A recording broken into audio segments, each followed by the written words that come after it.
ingin menyoroti ya, memberikan pendapat tentang komposisi kabinet dan juga beberapa badan dan staf khusus. Memang kalau dari segi jumlah ya, kementerian plus Menko ini ada 47 46 kementerian, 7 Menko. Saya kira tidak lain ya, tidak bukan bahwa itu adalah tujuan utamanya adalah bagaimana mempercepat proses pembangunan, mempercepat kegiatan pemerintahan di era Pak Joko, di era Pak Prabowo ya. Dan saya sepakat. Satu contoh misalnya pemecahan Kementerian Hukum dan HAM itu dipecah menjadi Kementerian Hukum, kemudian Kementerian HAM dan Kementerian Imigrasi dan Pemasyarakatan.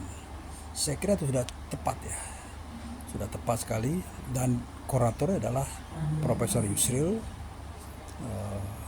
Menko Hukum dan HAM, Imigrasi dan Pemasyarakatan, dan Menteri Politik adalah Budi Gunawan. Jadi saya lihat ini cocok saja, karena supaya kita bisa kerja cepat, lebih fokus, itu tujuannya. Kemudian juga pemecahan Kementerian Ristek Dikti dipecah menjadi Kementerian Kebudayaan, Kementerian Pendidikan Dasar dan Menengah, dan Kementerian Pendidikan Tinggi dan Ristek. Ini juga satu langkah yang tepat, karena bagaimanapun juga persoalan kebudayaan harus diurus sendiri, dan itu beberapa kegiatan menurut saya sangat penting ya ke depan. Kemudian pendidikan dasar dan menengah itu sangat berbeda dengan pendidikan tinggi.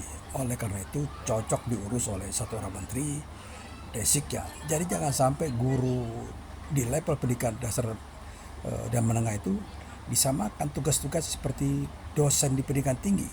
Jadi saya kira sudah tepat, dan kegiatan pendidikan tinggi memang harus digandeng dengan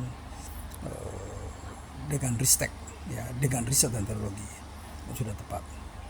Dan ada beberapa badan saya kira sertifikasi halal, misalnya haji dan segala macam, saya sepakat, dan orang-orang yang duduk di bidang ini adalah orang-orang yang tepat. Ditambah lagi dengan ada penasihat-penasihat presiden yang mantan menteri, para tokoh.